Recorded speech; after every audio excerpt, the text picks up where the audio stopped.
Hello everybody and welcome back to another video. My name is Laurent, and as promised in the last video, today I'm going to be showing you how I made these awesome knives for my parents and my brothers for Christmas.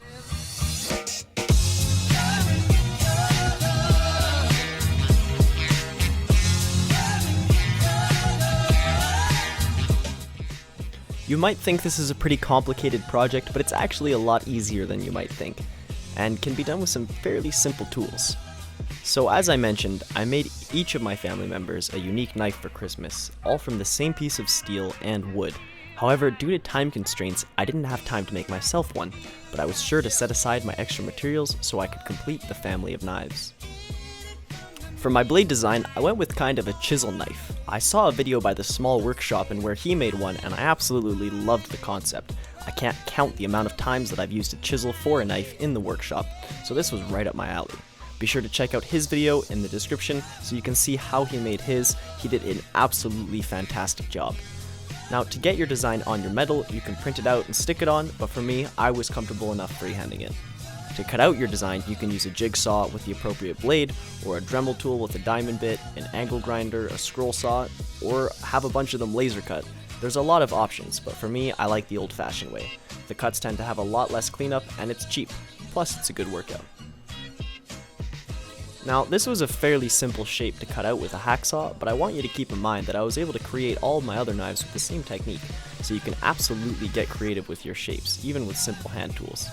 Once I had the rough cut, I took it to a sanding belt to smooth it up and get rid of any rough edges. Again, you could easily do this by hand, but the sanding belt makes really quick work of it. However, when using the sanding belt, the blade can get really hot.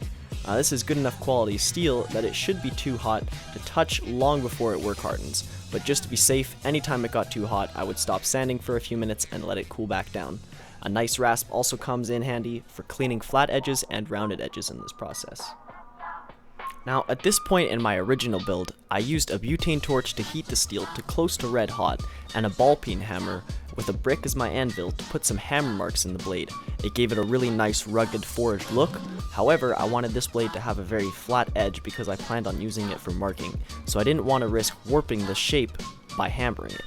But I thought I would include this bit just in case you were wondering how I got that look on the last round of knives. Once I had my shape finished and cleaned up, I used a micrometer to find the center of the thinnest part of the handle and scored a line through it. And then I used a center punch to create 3 small dents for my drill bit to bite into. Then I took it to the drill press and drilled some pilot holes, using some air oil to lubricate it. And then I re-drilled them with the bit the same size as my brass rod that I used on my family's knives, so we can make some pegs and have them fit perfectly through the knife. From here, I grabbed the same piece of wood that I used on my family's knives, which was already cut down the middle from before. I believe this is Peruvian walnut for anybody who's interested. I then taped the split piece of wood together and roughly traced the handle shape on the wood, and then cut out a smaller section to work with. Then I taped my blade to the piece and used the holes as a guide to re-drill the same holes on my wood. Now I can take the blade off and I've got all 6 peg holes drilled through both pieces of wood, and they'll line up perfectly.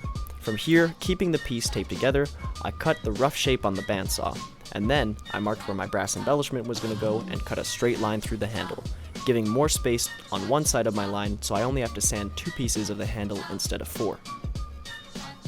For my brass embellishments, I started by cutting about halfway through my brass rod on 3 spots about an inch apart, and using pliers to snap off the rest, to create 3 roughly sized pegs. Then I used my handles to mark some pieces on the same brass sheet I used for my family's knives, and started cutting them out with a hacksaw. Brass is a lot harder to cut with a hacksaw and can be a bit of a pain, but it's definitely worth it. Then I flattened the edges of the pieces on the belt sander so they would fit nicely, and slowly sanded the lower sections of the handle, checking back and forth to make sure the brass fit tightly. Take your time getting everything to fit nicely. You can always take away more material, but it's a pain in the ass to add little shims afterwards. Once it fits tightly together, with pressure alone, you're ready for gluing. For my glue, I used a 2-part epoxy with a 5-minute cure time. And the first time I used this way back before Christmas, I learned the hard way it's best to work in small batches with 5-minute epoxy.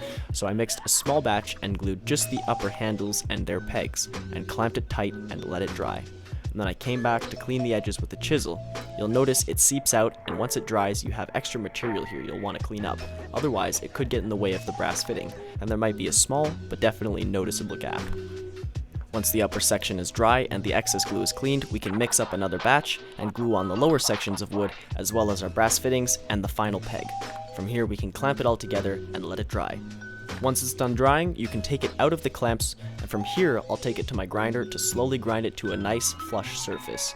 You need to move fairly slowly on this step because if you heat your metal too hot, the epoxy can start to burn and your wood can start to smoke up, as you can see here. So be sure to let your knife cool down if it does get too hot. Once you've got it flat on both sides and around all the edges, you can start rounding your handle. This can be tricky because the belt will eat away the wood a lot faster than the brass, so you again want to move pretty slow here to be sure you have a nice ergonomic feeling handle. Once I was happy with my handle, I took some 800 grit sandpaper and gave it a nice smooth once over. To give the handle a nice finished look, I stained the upper half with a clear natural finish and the bottom half with a dark walnut stain, the same as my original knives. And then I rubbed a polishing wax on the handle to give it a nice finished feel. This is starting to look good. Now, for the other knives I made, I actually ground in my edges way earlier in the process, way before I even glued the handles on. I had cut a scrap 2x4 with a bevel in it as my temporary jig that I could screw my blade into to grind it, but I'm pretty sure my mom threw it out while she was cleaning our basement recently, and I knew that because this was going to be flat on one side, these edges would be fairly easy to grind in by hand, so I just ground them in at this point. When you are grinding your edges, be sure to get as close to whichever line you're going to use. Some people will use a drill bit the same thickness as their steel and mark the edge of the face of their blade, but for me, I was just trying to get to the lower surface, the flat surface of the blade. You want to get as close to that as you can before you hit the sharpening stone. It'll make the sharpening process a million times easier. From here, the last step is to use a sharpening stone to give the blade a clean, sharp edge, and that's it. This thing is badass, no question, and I'm definitely thrilled with how it turned out. There are a few things I would probably do differently in the future, but overall, I'm pretty pleased. And these are the types of things I could see myself selling in the future if I refine my craft a bit. But I don't know, let me know what you guys think about that idea. With that, you guys, thank you so much for checking out the video. I hope you learned something new, or at very least, I hope you found it entertaining. Have a fantastic day, everybody. Bye-bye.